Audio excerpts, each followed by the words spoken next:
This is Hunter Bledsoe with Baseball Think Tank. Today I'm going to talk about some misconceptions in how to load the hands, some things that I see a lot of people doing and a lot of things that are being coached that I don't think are optimal in how the hands work in the load and getting ready to swing a bat.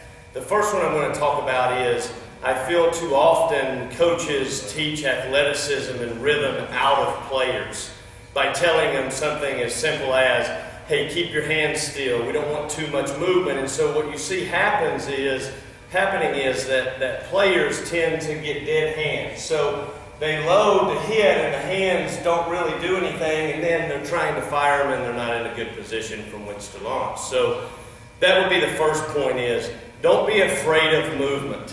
All right, it's a good thing. You see all big league hitters that have, a lot of success have tremendous rhythm, all right, and movement in their hands. You can think of Miguel Cabrera or Robinson Cano, players like that where you really see their hands start to work. Barry Bonds, the list goes on and on. So the first thing that I want to point out is don't get in the habit of having dead hands. Rhythm is a good thing and movement is a good thing with the hands. The second thing is I see coaches talk about sometimes, and I see players do this, that they want to load the hands by turning the shoulders, right? To have an inward turn of the shoulders. And that's not optimal because that's a false sense of the hands doing something. There isn't really any separation created when you do that because the hands sit in the exact same place in relation to the body that they were when you started the shoulder turn. The other thing that causes is the shoulders, one of the key points in hitting is to keep the shoulders in line with the pitcher as the lower body begins to work in the swing. Well, if I load the shoulders, right, physics says an equal and opposite movement is going to occur. So if I create this inward turn, one of the first things I'm going to want to do in order to get the hands in a position to hit is begin to turn the shoulders away, all right, from the line early.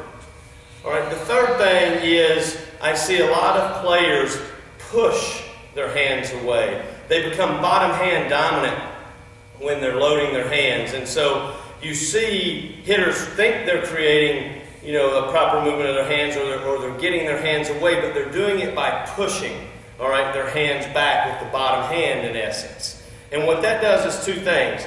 All right, you want to get slack out of the lead arm, all right? But you don't want to do it by barring the lead arm or getting the lead arm away from the body, right? When I push the hand, I start to create more distance, all right, between the hand and the body. Versus when I take the hands away with the top hand, you'll see this, that the hands, all right, actually get closer to my body. From the front view, you'll see them start to hide, right? It gives the appearance that the front side is turning in, but that's really the lead arm just being stretched across the torso.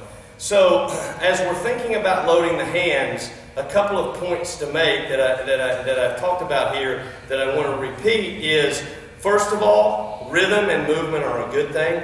All right, never think that keeping your hands still in the load is good.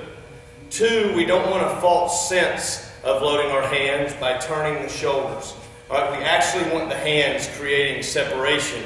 And then three, the load comes from the top hand, all right, in essence around the shoulder, but the top hand will do the work, all right, of hiding the hands behind my body.